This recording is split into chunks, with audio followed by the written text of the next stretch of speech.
Hello everyone, Tmmgamer here, and today I have the pleasure of bringing you another one of my Football Talk videos. Now today's Football Talk video, I'm going to be spending on pretty much most of it talking about Manchester United, because as most of you guys know, Manchester United lost in midweek in the Carling Cup versus Sunderland, and I think off the top of my head it makes it their worst run since May 2001. So because the transfer window's open, I'm going to be talking about a little bit about, what Manchester United need to look for in the window, talk a little bit about their squad, and talk a little bit about the club, because obviously they're a huge club both in England and internationally, and I think that would be pretty interesting to talk about. So that's the plan to start with.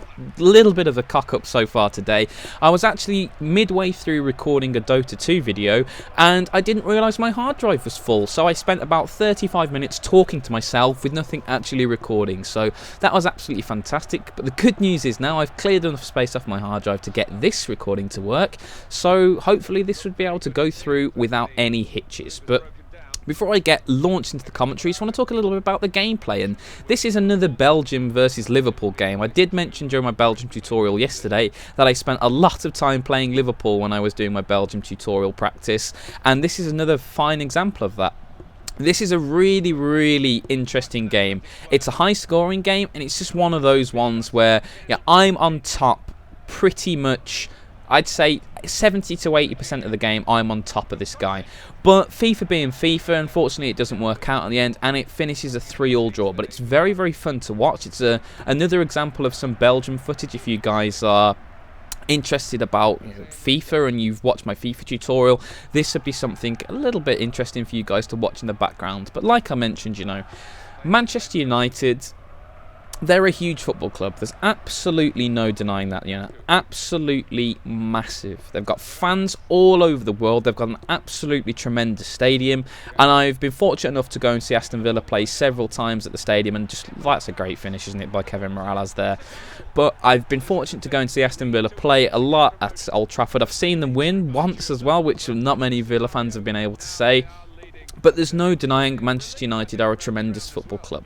Unfortunately for them this season, they've gone through their worst run of form in a decade, and it's really shook the club to its foundations, because this is a football club which is not used to winning.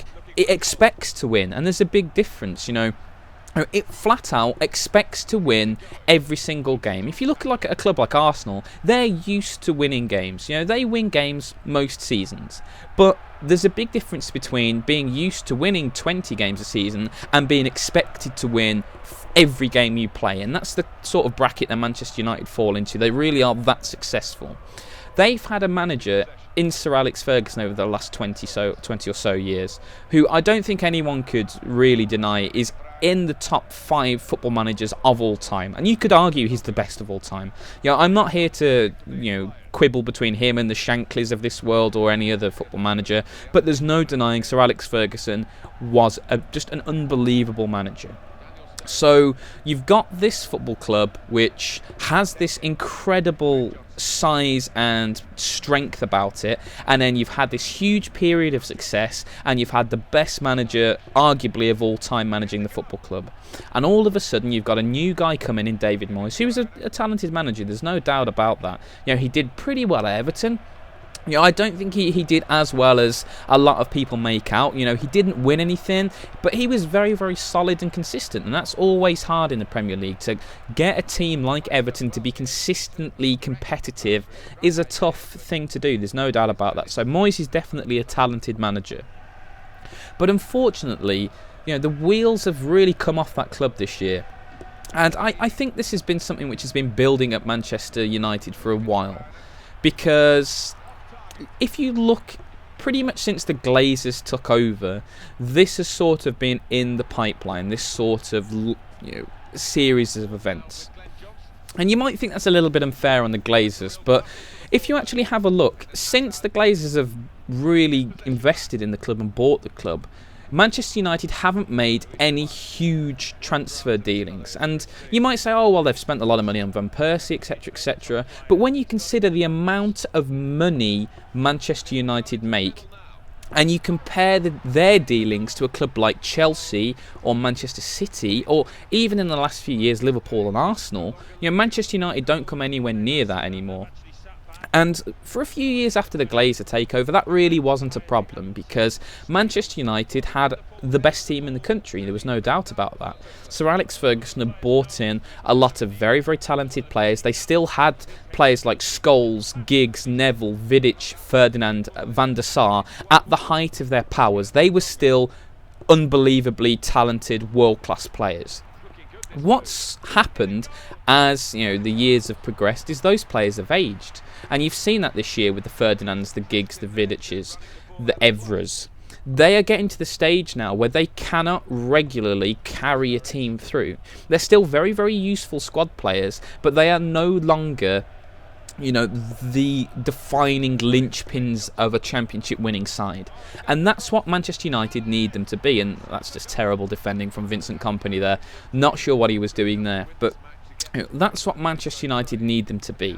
And as the Scholes, the Giggs, the Vidics, the Ferdinands, the Evras have aged and aged and aged or retired, they haven't been replaced with anyone. Sir Alex Ferguson brought in players like Phil Jones. He put faith in players like Chris Smalling, Tom Cleverley, and those players are talented young players. Perhaps not Tom Cleverley, he's very, very average, but if you look at a player like Phil Jones, he's a very, very solid player. I like Phil Jones a lot, and Chris Smalling, again, talented individual.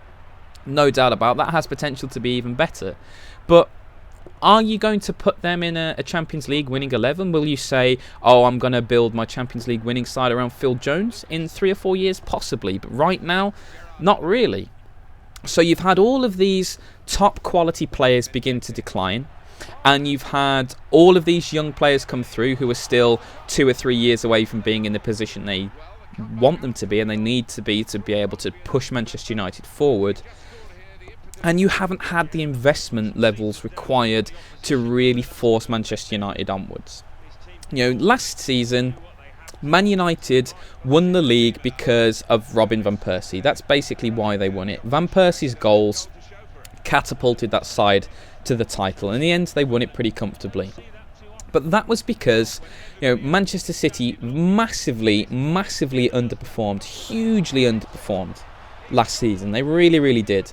Chelsea, again, had their managerial merry-go-round that they seem to have pretty much every year. They were a club in transition. They didn't really get their act together in the Premier League for a large part of the season. And Arsenal were Arsenal. They looked very, very pretty, but they lost too many games. They didn't win enough important games, and they weren't really in the title race. This season, you've got Manchester City, who look devastating on their day. They can stick 5-6 goals past any team in the division. You've got Chelsea, who've strengthened astronomically since last year. You look at all Chelsea's squad now, that's a terrifying squad. You've got Arsenal, who spent 40 million on a player, which if you would have said Arsene Wenger would do that 3 or 4 months ago, you probably would have been tied up in a straitjacket and sent to an asylum somewhere. So you've got all of these teams progressing. You've got Liverpool under Brendan Rodgers, and what a great job Brendan Rodgers has done at Liverpool. Absolutely phenomenal job. Really pushed that football club forward, and suddenly Liverpool are in contention. You've got Roberto Martinez come into Everton and do a sterling job and put Everton in contention, and all of this time Manchester United have stayed in the same position.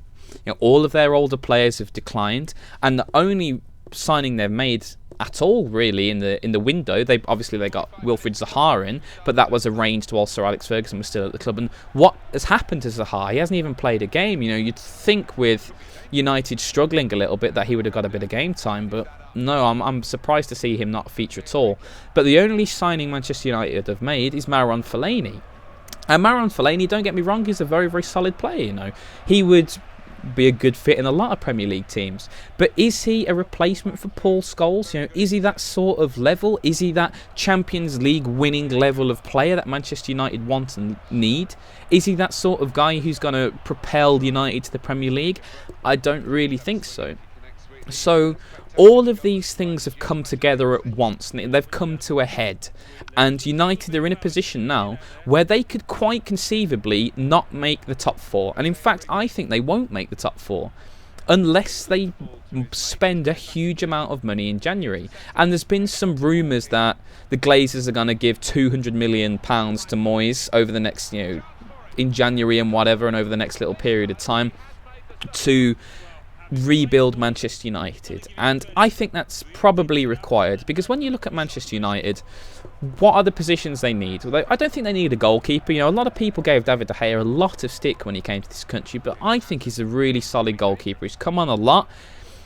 He's a fantastic shot stopper. He still makes the odd error, but every keeper makes the odd error. No one's going to be perfect. He's pretty solid. If you look at the left back, Evra is ageing.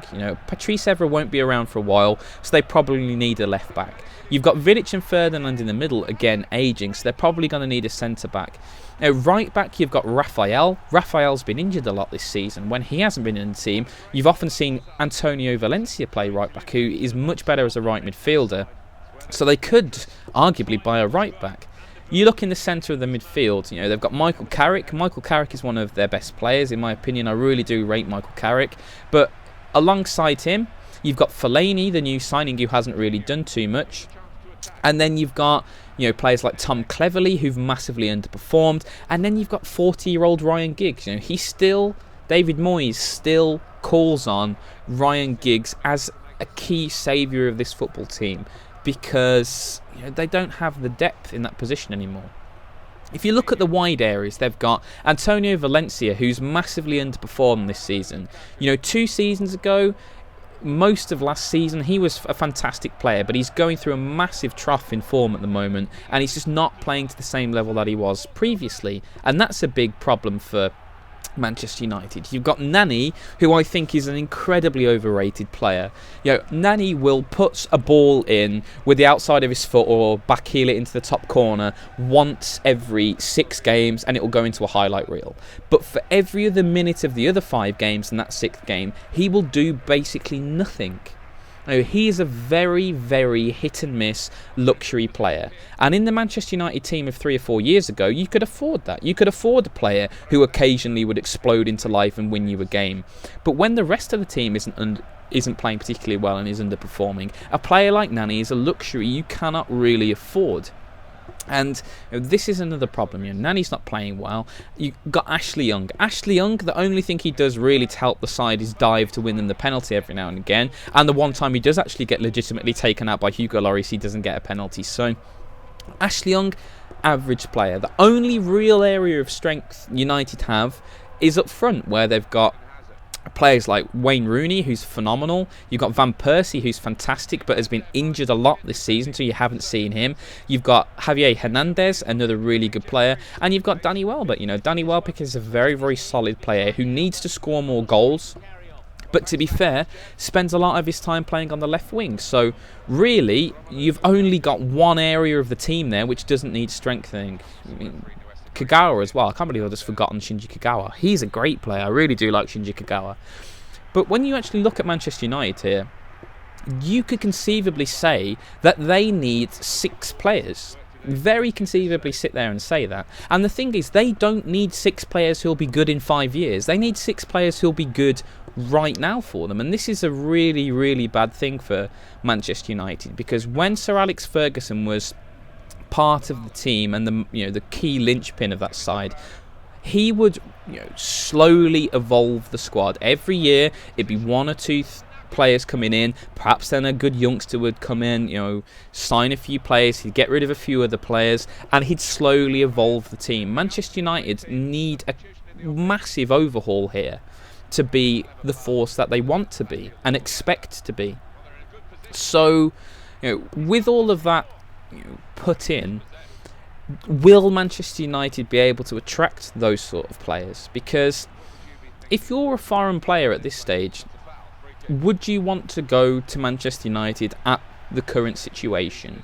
Would you want to go into a club which is struggling with a manager who's under pressure and underperforming, or would you prefer to go to Manchester City, where you'd probably get paid more money and you'd be in a team of superstars and world-class players?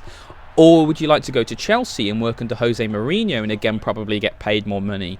Or would you like to go to Liverpool and play with Luis Suarez and one of the best players in the world at the moment, and go to a club with an up-and-coming manager who looked to be heading to actually be competing at the level they were 20 years ago. It's that sort of question for Manchester United. Obviously, they're going to be able to attract world-class players, but Moyes is going to have to spend a lot of money to get them. And this is the argument really here. Manchester United are desperate for this. They had a terrible transfer window in the summer. There's no doubt about that. And I think that was one of the major reasons why Sir Alex Ferguson left. He realised this team needed a big overhaul. And he'd got to the stage of his life and his career where he didn't want to do that anymore. He'd spent 25 years at a football club. He'd managed at Aberdeen before. He'd spent a huge proportion of his life in football. And he's got to the point now where he wants to write a book and he wants to go and watch the races all the time. And that's perfectly understandable, This was probably one squad reinvigoration too far for him. But that means it falls to David Moyes, a new manager at a big football club following the footsteps of one of the greatest managers of all time. It's going to be hugely difficult for him. So this is January now. This is January. This is the period of the season where teams have the option to change things and try and revolutionise their squad a little bit. Will Manchester United be able to get everything they need in January? It's highly, highly unlikely. It really is unlikely. Manchester United need a lot of players, and can they sign them all in one transfer window? That's going to be difficult. If they could get one really strong midfielder and a quality centre-back, I think that would help them out massively. But that's the thing. January players are always going to be more expensive. Clubs are going to be more unwilling to let them go because there's less time to replace them. It's all of that sort of quandary for them. So this is a really crucial 25 days for Manchester United. Their entire season and possibly the future of David Moyes rests upon this next period. If they continue to play badly and continue to lose games, and then don't sign anyone in January, the pressure really will be on David Moyes. So this is a very, very interesting period of time for the club. So guys, thank you so much for listening. I really hope you've enjoyed it. I certainly enjoyed talking about Manchester United because they're a club which has a huge amount of opinion and stuff written about them, and they're talked about all the time. So for me to add my own little 2 pence, this is quite interesting and quite enjoyable to do. So once again, thank you so much for watching, and as always, have a great day.